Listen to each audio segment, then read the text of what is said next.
जय गुरु गोरखनाथ सभी को। गोरख साई दरबार चैनल में आपका बहुत बहुत स्वागत है। आज हम आपके सामने प्रस्तुत हुए हैं बहुत ही खास जानकारी से संबंधित आपको बताने के लिए। आज की जो जानकारी है वह आपके लिए बहुत बहुत ज़्यादा ज़रूरी है, खासकर उन महिलाओं के लिए जो गर्भवती हैं और उन शिष्यों और साधकों के लिए जो अभी साधना लाइन में नए नए आए हैं, उनके लिए ये जो जानकारी है बहुत ही ज़्यादा ज़रूरी है। तो सबसे पहले आपको बता दूं कि कल 5 तारीख को 5 मई 2023 को जो है ग्रहण लग रहा है और वो चंद्र ग्रहण लगने वाला है। आज से ठीक 15 दिन पहले 20 अप्रैल को सूर्य ग्रहण लगा था, तो उसी के अब 15 दिन बाद जो है चंद्र ग्रहण लगने जा रहा है। तो ग्रहण की बहुत ही ज़्यादा महत्वता है उन लोगों के लिए जो साधना लाइन में है, साधना क्षेत्र में है और साधना सिद्धि जो करते हैं, उनके लिए ग्रहण का बहुत ही ज़्यादा महत्व है। तो मैं यही चाहता हूँ कि कोई भी नया साधक या शिष्य इस मौके को अपने हाथ से ना जाने दे। जो नए नए आए हैं इस लाइन में, उनको अगर कोई जानकारी नहीं है तो मैं उन्हीं के लिए ये वीडियो बना रहा हूँ। उन्हें इस मौके का ज़रूर प्रयोग करना चाहिए, इस अवसर का उनको पूरा लाभ उठाना चाहिए।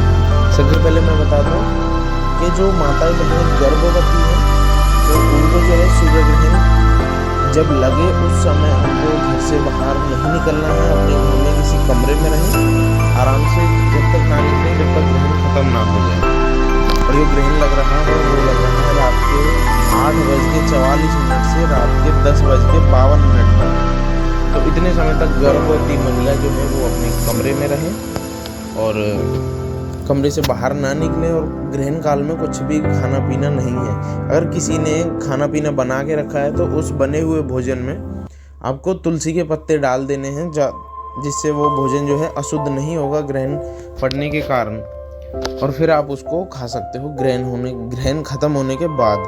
और जो नए जैसे नॉर्मल पूजा होती है घर में, वो किसी को नहीं करनी है, पूजा पाठ हम नहीं कर सकते। लेकिन यही एक बहुत ही सुनहरा अवसर है उन लोगों के लिए, शिष्य और साधकों के लिए, जो कम समय में किसी भी चीज़ को जल्दी सिद्ध करना चाहते हैं और शक्ति प्राप्त करना चाहते हैं, अपना नाम और जन कल्याण करना चाहते हैं। उन्हीं के लिए यही बहुत ही सुनहरा अवसर है। जहाँ कुछ लोगों को ये नुकसान देगा, वहीं साधकों के लिए बहुत ही सुनहरा अवसर है। उनको क्या करना है, जैसे उनकी कोई भी साधना है 21 दिन की है, 41 दिन की है, 1.25 महीने की है, तो उसमें क्या होगा, ये ग्रहण में उनको जो ये साधना है वो 1 दिन में सिद्ध हो जाएगी। कोई मंत्र है जैसे 1.25 लाख 1.5 लाख जाप करना है, अगर उसी मंत्र का इस ग्रहण में वो 1000 बार जाप कर लेंगे और हवन कर लेंगे तो बहुत अच्छा बात है। लेकिन अगर जाप भी कर लिया तो भी वो मंत्र 1008 बार पढ़ने में ही ग्रहण में सिद्ध हो जाएगा। पूरी विधि विधान के साथ इसको सिद्ध कर लें इस मंत्र को, तो वो बस 1008 बार में ही सिद्ध हो जाएगा।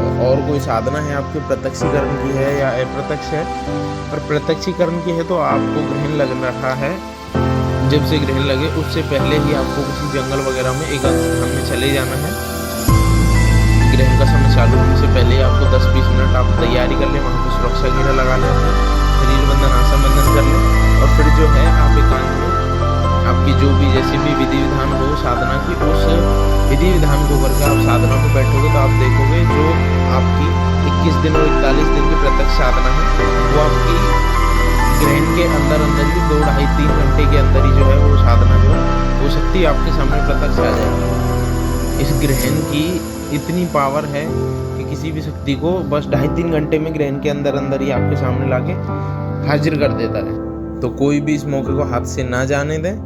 और एक चीज़ और, जैसे मान लीजिए आपने एक मंत्र सिद्ध कर लिया 1000 बार हो गया, तो 5-1 मिनट गैप लेके आप उसके बाद ही दूसरा मंत्र भी सिद्ध कर सकते हो। लेकिन ऐसा ना हो आप जल्दी में मंत्र जो है शब्दों को उल्टा सीधा पढ़ो। एक शब्द बिल्कुल क्लियर होना चाहिए, आराम से समझ के बिल्कुल शब्द का उच्चारण करना है, जिससे मंत्र की शक्ति जो है तीव्र हो और पूरा मंत्र अच्छी तरह से सिद्ध हो। ऐसा ना हो जल्दी में आप शब्दों को उल्टा सीधा बोलो और मंत्र सिद्ध ना हो और आप असफल हो जाओ। तो अपने गुरु और इष्ट से आशीर्वाद लेके साधना भी कर सकते हो, मंत्र सिद्ध भी कर सकते हो। और एक चीज़ और बहुत ही गुप्त बात है जो वो आपको बता दूं, जैसे सूर्य ग्रहण में जो होता है वो होता है जैसे किसी में लड़ाई झगड़ा कराना है, किसी को बुरा करना है, दुश्मन को सबक सिखाना है। ये ज़्यादातर चीज़ जो है बहुत ज़्यादा शक्ति से चलती है सूर्य ग्रहण में, लेकिन अब की बार जो लग रहा है वो चंद्र ग्रहण है। तो इस चंद्र ग्रहण के अंदर जो 100 के 100 1000% शक्ति चलेंगी वो ऐसी होंगी, किसी का शांति कर्म घर में शांति करना हो, किसी की तंत्र बाधा काटी है उसको शांति प्रयोग करना हो, उसमें किसी पे मोहिनी और वशीकरण चलाना हो। ये बहुत ही खास बात है यहाँ पे। अगर आपने कोई भी मोहिनी या वशीकरण प्रयोग पहले किया है, एक बार नहीं, 2 बार नहीं, 4-5 बार किया है, लेकिन असफलता मिल रही है, तो आप अगर इस चंद्र ग्रहण के अंदर उस प्रयोग को करोगे तो वो प्रयोग 100 के 100% सफल होगा और आपको उस प्रयोग में सफलता हासिल होगी। आप नाकामयाब नहीं होगे। पूरी विधि विधान के साथ जैसे पहले उसमें बताया हुआ है, आपके गुरु के द्वारा आपको बताया गया है, ऐसे आप प्रयोग करोगे तो इस ग्रहण काल में आपको इस प्रयोग में जरूर सफलता मिलेगी। इस खास दिन को ऐसे ही ना जाने दें, क्योंकि फिर पता नहीं कब आएगा, कितने महीने बाद आएगा, फिर 4-5 महीने बाद आ रहा है, अक्टूबर में लगेगा फिर जो है दूसरा, फिर अक्टूबर के आसपास लगेगा। तो इतना लंबा समय तक इंतजार ना करें, आप अभी से उस चीज़ की तैयारी कर लें। जैसे कोई मंत्र सिद्ध करना है, साधना करनी है, तो उसकी तैयारी में हाथ से लग जाएं अभी से, क्योंकि जब ग्रहण लगे और आप साधना में बैठे तो आप उसके लिए पूरी तरह से तैयार हो सकते हैं। अगर आपको लगता है कि आप कोई मंत्र है और उसे सिद्ध करना है और आप उसे भूल रहे हैं, तो उसे कागज़ पे लिख के साधना करते समय अपने सामने भी रख सकते हैं और देख के भी पढ़ सकते हैं। पर ऐसा नहीं होना चाहिए कि पूरा ही आप देख के पढ़ें। ऐसा हो सकता है अगर आप किसी अक्षर को भूल रहे हो तो वो आप उसमें से देख के पढ़ सकते हो। तो मैं यही आशा करता हूँ कि सभी जो जितने भी नए शिष्य और साधक हैं इस मौके का ज़रूर लाभ उठाएंगे और अपने जीवन में जो है परिवर्तन लाएंगे, कुछ शक्ति हासिल करके अपना लोगों का जन कल्याण करेंगे। अगर किसी को कोई भी साधना सिद्धि चाहिए, मंत्र प्रयोग चाहिए, विधि विधान चाहिए किसी चीज़ का, तो वो हमसे संपर्क कर सकते हैं। कमेंट में वो अपनी परेशानी बता सकते हैं। जो भी आपको टॉपिक चाहिए हम उसी के ऊपर वीडियो बना देंगे और आपको प्रयोग दे देंगे। तो आप जो है साधना कीजिए और अपना अनुभव हमको शेयर कीजिए। तो मिलते हैं आगे किसी और वीडियो में, तब तक के लिए सभी को जय गुरु गोरखनाथ।